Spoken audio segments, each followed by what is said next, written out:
Jackson and Isabella Go for a Walk by Kristine L. Pass.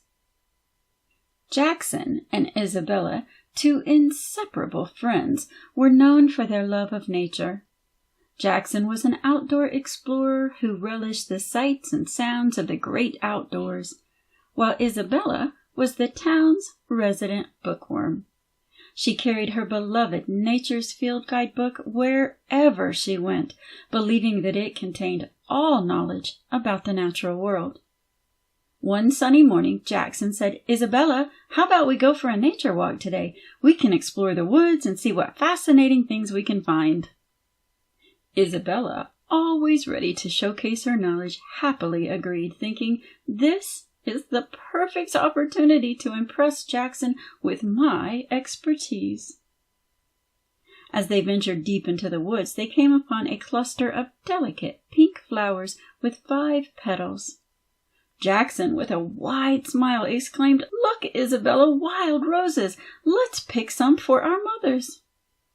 Isabella, with an air of authority, shook her head and opened her field guide. She flipped through the pages and pointed to an image, saying, "Jackson, these are not roses.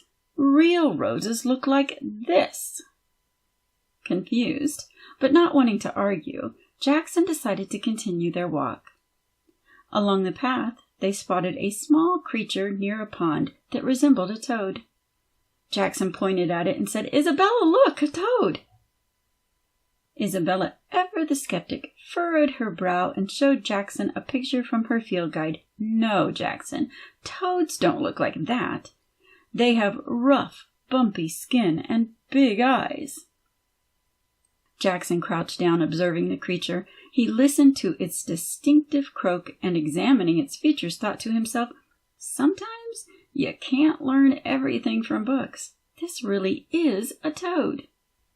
Further along their journey, they stumbled upon a fascinating cluster of mushrooms.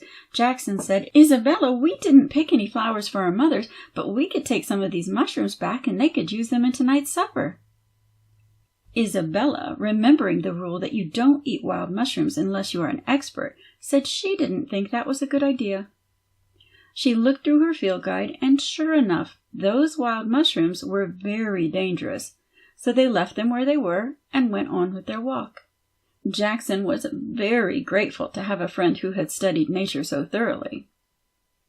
Near a dense thicket, they encountered a stunning spider with a bright red abdomen. Isabella swiftly consulted her field guide, identifying it as a red widow spider known for its deadly venom. She urged Jackson to steer clear, but he recognized it as a harmless ladybug spider which mimicked the coloration of the red widow for protection. They watched the spider for a long while, and as they did, they marveled at how much it looked like a piece of art. As they continued their exploration, they encountered a bush filled with small, dark berries. Isabella consulted her field guide, confidently identifying them as elderberries that could be used to make delicious jam. However, Jackson recognized them from a recent walk with a local forager. The forager taught Jackson that the berries were actually pokeberries, which could be toxic if not prepared correctly. Isabella was so glad she could count on Jackson's exploration to help keep them safe. These experiences reinforced the idea that while books are valuable sources of knowledge, real-life observations and local expertise were equally essential when exploring the natural world. Jackson and Isabella continued their journey, learning from each other and from their surroundings, making their friendship even stronger. After a while on their walk, Isabella looked at Jackson with newfound admiration and said, "You know, Jackson, you're like a hero of the natural world. You've learned so much through your experiences." Jackson, with a warm smile, replied, "And you, Isabella, are my hero too. Your book knowledge is incredible, and it has taught me a lot today. But it's the combination of your wisdom and my experiences that make our friendship so special."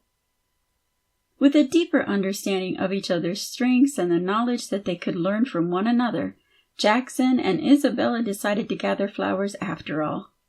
They cherished their friendship, were ready to explore together, and to discover the endless marvels of the world around them. When they gathered enough wildflowers, they headed home so they could share their adventures with their mothers, who marveled with them at the many wonders nature had in store for them.